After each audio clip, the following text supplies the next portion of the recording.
Death जीवन का last रहस्य है, मतलब जीवन की लास्ट मिस्ट्री होती है और ये तब तक अननोनेबल मतलब अनजान रहती है जब तक आपका समय नहीं आ जाता। डेथ फैसिनेटिंग होती है, मतलब आपका ये जानने का कभी तो मन हुआ होगा कि डेथ के बाद क्या होता है, और इससे रिलेटेड आपके पास बहुत सारे क्वेश्चन होंगे। और डेथ स्केरी मतलब डरावनी भी होती है। साइंस और टेक्नोलॉजी की फील्ड में बड़े पैमाने पर एडवांसमेंट पाने के बावजूद ये पुराना क्वेश्चन कि मरने के बाद क्या होता है अभी भी अनसॉल्व्ड है। एक नई दिमाग को हिला देने वाली स्टडी के अनुसार आप शायद जानते हो कि आप काफी लंबे समय पहले ही मर चुके हैं, और ये सब आप तब जानते हो जब आप ऑलरेडी ही मर चुके हैं। रिसर्चर्स ने यह पता लगाया है कि आप शायद अपनी ही डेथ अनाउंस होते हुए सुनने में सक्षम हो सकते हैं। मेडिकल एक्सपर्ट्स इस पे सालों से डिबेट करते आ रहे हैं और बहुत लंबी डिबेट करते आ रहे हैं कि मरने के बाद क्या होता है। लोग जो मेडिकली रूप से मरे हैं और फिर रिससिटेट मतलब पुनर्जीवित हुए हैं, वही सिर्फ इस पे एक डीप इंसाइट दे सकते हैं कि मरने के बाद क्या होता है, मतलब इसके बारे में एक गहरी समझ दे सकते हैं। इसीलिए इस वीडियो में मैं आपको बताने वाला हूँ 5 लोगों के बारे में जो अपनी डेथ से वापस आ गए और ये रिवील किया कि मरने के बाद क्या होता है। तो चलिए शुरू करते हैं बिना किसी देरी के। इन लोगों ने इस इम्पॉसिबल क्वेश्चन का आंसर दिया रेडिट पे कि मरना कैसा लगता है। मिरर की रिपोर्ट के अनुसार लोगों ने इनसे सबसे अच्छे सवाल पूछे जिनका इन लोगों ने सबसे अच्छा जवाब दिया। 5 साल पहले मॉनिटर मंकी, जो इनका रेडिट का नाम है, मॉनिटर मंकी की एक मेजर सर्जरी हुई थी जिसके दौरान वो ब्लड आउट हो गए थे और उनको कुछ मिनटों तक मरना पड़ा था। ब्लड आउट का मतलब ही ये होता है खून की कमी से मरना। इन्होंने बताया, मैं ऐसी जगह था जो अंतरिक्ष की तरह दिखती थी पर वहाँ कोई लाइट और स्टार्स नहीं थे। मैं बोलने के लिए तैयार नहीं रहा था, मैं बस वहाँ था। मैं ना ही गर्म था या ठंडा, ना ही भूखा या थका हुआ। मैं सिर्फ एक पीसफुल न्यूट्रल जैसी चीज की तरह था और मुझे पता था कि आसपास कहीं लाइट और लव है, पर मुझे कोई इच्छा नहीं थी उसके पास जाने की। मुझे याद है मैं अपने जीवन के बारे में सोच रहा था, लेकिन यह एक मोन्टाज की तरह नहीं था। ये ऐसा ज्यादा था कि मैं एक बुक को बिना किसी पर्पस के फ्लिप कर रहा हूँ और स्निपेट मतलब छोटी सी जानकारी मुझे बाहर इधर उधर दिखाई दे रही है। आखिर में ये बताते हैं कि जो कुछ भी था इसने कुछ चीजों पर मेरे विचारों को बदल दिया। मैं अभी भी मरने से डरता हूँ, लेकिन मैं इसके बारे में चिंतित नहीं हूँ कि इसके बाद क्या होता है। चलिए अब बढ़ते हैं अपने दूसरे केस की तरफ।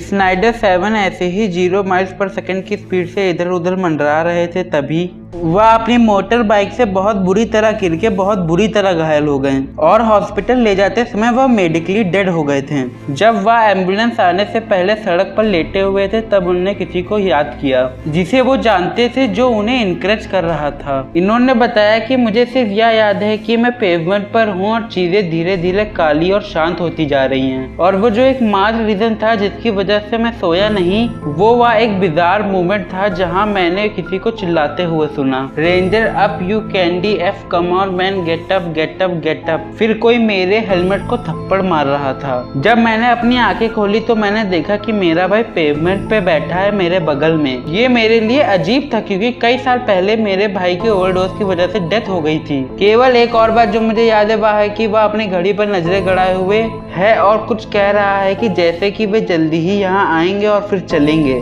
आखिरी में इन्होंने कहा कि काश मैं और अधिक डिटेल दे सकता, लेकिन ऑनेस्टली मुझे उस घटना के बारे में ज्यादा कुछ नहीं याद है और उस एक्सीडेंट की वजह से मेरी मेमोरी पे भी फर्क पड़ा है। चलिए बढ़ते हैं अपनी नेक्स्ट घटना की ओर।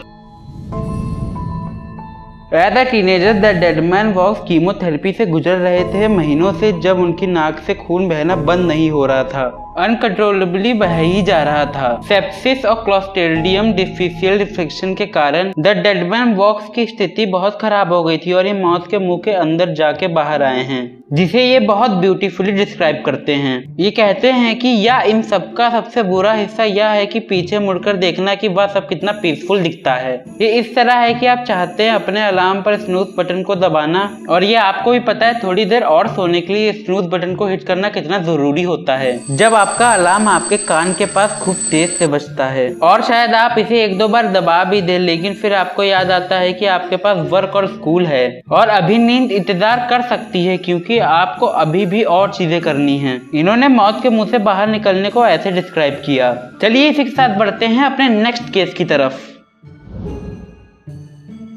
ऑल्ट बर्गर 69 को डेथ भी जोक्स क्रैक करने से रोक नहीं सकती। ये बताते हैं कि मुझे दिल का दौरा पड़ा और मेरा दिल इमरजेंसी रूम में 3 बार रुका। पता नहीं कैसे जितनी बार उन्होंने मुझे वापस शॉक दिया, मैं जगह और स्टाफ को हर बार एक अलग नॉक नॉक जोक सुनाया। इन्होंने आखिरी में कहा मुझे कोई लाइट नहीं दिखाई दी ना बाकी कुछ, ये मुझे सिर्फ नींद की तरह महसूस हुआ। मेरे पास इनके लिए सिर्फ एक शब्द है, बेटा मौज कर दी, मौज कर दी, वाह बेटे वाह। चलिए बढ़ते हैं अपने 5th और लास्ट केस की तरफ, जहां कई यूजर्स ने उनकी डेथ को एक वॉइड की तरह बताया, वहीं आई डाइड फॉर अ बिट का एक्सपीरियंस बिल्कुल अलग था, जब एक एलर्जिक रिएक्शन की वजह से उनका दिल रुक गया था। इन्होंने बताया कि मुझे याद है कि मुझे ऐसी फीलिंग आ रही थी कि मैं पीछे जाता जा रहा हूँ, बिल्कुल धीरे धीरे, जैसे कि कोई मुझे पानी के अंदर से बाहर खींच रहा है और कालापन आ रहा है और जा रहा है, और एक पॉइंट पे आके वो वापस फेड हो गया और मैं यह देखता हूँ कि मैं एक गार्डन को देख रहा हूँ, लेकिन वह गार्डन फ्लावर से भरा हुआ नहीं था, बल्कि वहाँ सिर्फ डस्ट थी और थोड़ी थोड़ी ग्रास। वहाँ एक प्लेग्राउंड था जिसके बीच एक मैरीगो राउंड था और इसके चारों ओर 2 बच्चे दौड़ रहे थे, उसमें से एक लड़की थी और एक लड़का। यह डिस्क्राइब करना मुश्किल है, लेकिन मुझे ऐसा लग रहा था कि मैं चुन सकता हूँ कि मैं वहाँ रहना चाहता हूँ क्या छोड़ना चाहता हूँ, लेकिन हर बार जब मैं वापस जाने की कोशिश करता तो मैं फिर से उसी जगह पे आ जाता। मैं उन सभी कारणों से गुजरा जिसकी वजह से मैं वापस जाना चाहता था, पर जब मैंने उस चीज को बताया जो मुझे पकड़े हुई थी कि मैं अपनी माँ को छोड़ना नहीं चाहता हूँ, तो उसने मुझे फाइनली जाने दिया। आखिर में इनने कहा कि फिर मैं अपनी बॉडी में फिर से आ गया, और इनने बताया कि मेरा दिल 6 मिनट्स के लिए रुक गया था। लाइक कर दीजिए वीडियो को, सब्सक्राइब कर दीजिए चैनल को और बगल वाला बेल आइकन दबाइए कि आप कोई भी वीडियो मिस ना कर पाएं। Thanks for watching.